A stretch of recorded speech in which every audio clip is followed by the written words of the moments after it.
All right, let's talk about something that sounds like it was pulled straight from a science fiction movie. We're going to crack open the world of a totally new kind of computer, one that plays by the mind-bending rules of quantum physics. So let me ask you this. Can you imagine a machine that could solve problems our most powerful supercomputers today wouldn't finish in 1,000 years? Sounds like pure fantasy, right? Well, that is the very real promise of what we're looking at today. These machines are called quantum computers, and what makes them so special isn't just that they're a little bit faster.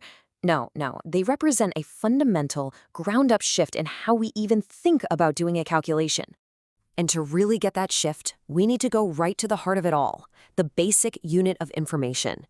This is really the core matchup, the classic bit that runs our world, versus its bizarre and powerful challenger, the mighty qubit. Here's a fantastic way to picture the difference. A classical bit, the thing that powers all of our modern tech.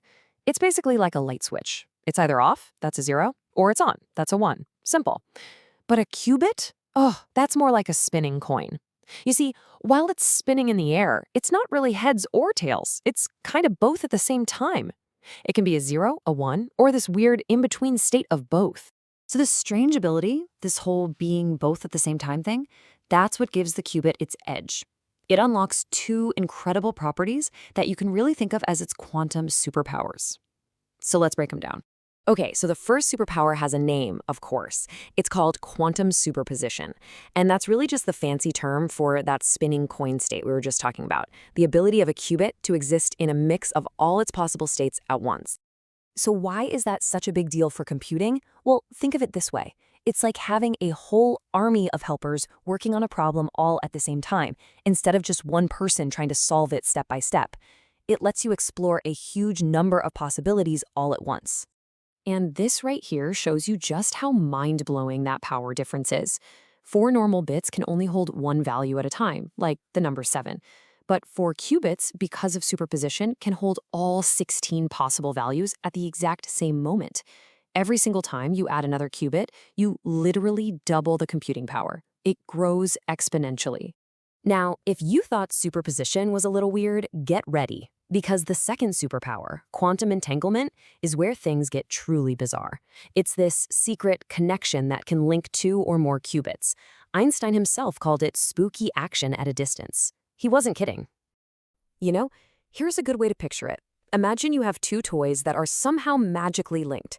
If you press a button on the one in your hand, its special friend instantly does the same thing, even if it's all the way across the planet. That's kind of like entanglement. When qubits are entangled, if you measure one, you instantly know the state of the other, no matter how far apart they are. This crazy connection is absolutely key for complex quantum calculations.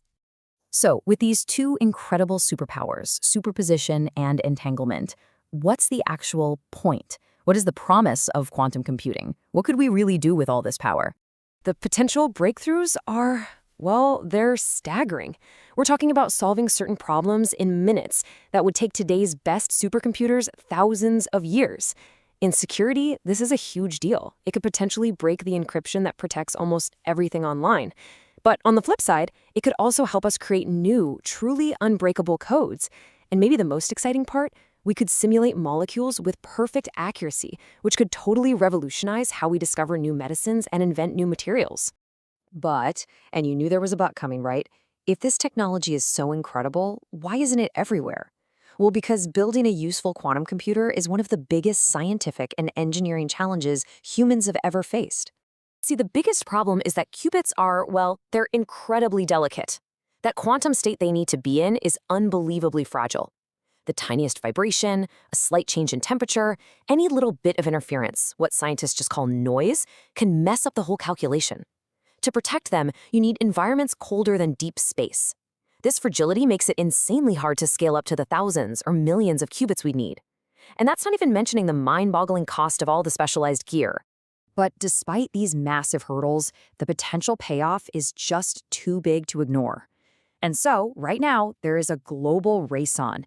Tech giants, startups, entire nations, they're all pouring billions of dollars into the effort to build the first truly useful, large-scale quantum computer. And these are just a few of the big players. You've got IBM, a longtime leader that actually lets you run experiments on their quantum machines through the cloud. You've got Google, which made huge waves when it claimed quantum supremacy, basically doing one specific calculation that a classical computer couldn't. Then there are pioneers like D-Wave, which built the first commercial quantum machines. And of course, chip giant Intel is in the game trying to build its own quantum processors. So let's just boil it all down. It really comes down to this. Classical computers use bits. They are either a 0 or a 1, and they work on tasks one by one. Quantum computers use qubits, which can be a 0, a 1, or both at the same time. By using superposition and entanglement, they can look at a huge number of possibilities all at once. It's a completely different way of processing information. And that really leaves us right here at this final, crucial question. We're standing at a crossroads. Is this technology the key that's going to unlock solutions to some of our biggest problems in medicine, climate, you name it? Or will the huge technical challenges mean it stays a fascinating but ultimately very niche scientific puzzle? The race is on, and really, only time is going to tell.